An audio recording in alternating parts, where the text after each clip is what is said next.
সিংহের সাহস আর বাঘের শক্তি দুজনেই অসাধারণ।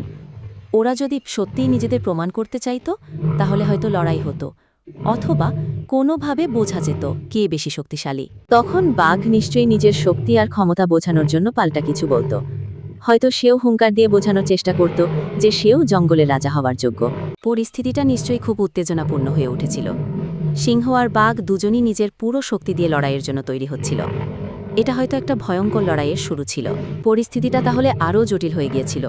ওদের নিজেদের মধ্যে লড়াইয়ের পাশাপাশি শিকারের জন্য প্রতিযোগিতা শুরু হয়ে গিয়েছিল। কে হরিণটাকে ধরতে পারে সেটা একটা বড় ব্যাপার হয়ে দাঁড়িয়েছিল। হ্যাঁ, ঠিক ধরেছেন।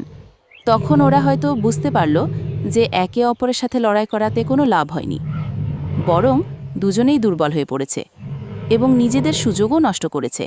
বাহ, খুব সুন্দর ভাবনা। এটার অর্থ হলো হিংসার মাধ্যমে কেউ প্রকৃত নেতা হতে পারে না। সবার মধ্যে শান্তি আর বোঝাপড়া থাকাটা খুবই জরুরি, তাই না? একদম ঠিক। যখন সিংহ আর বাঘ বুঝতে পারে যে একসাথে কাজ করলেই সবার শক্তি বাড়ে, তখন থেকেই তাদের মধ্যে আসল শক্তি দেখা যায়। একে অপরের সাথে মিলেমিশে থাকার গুরুত্ব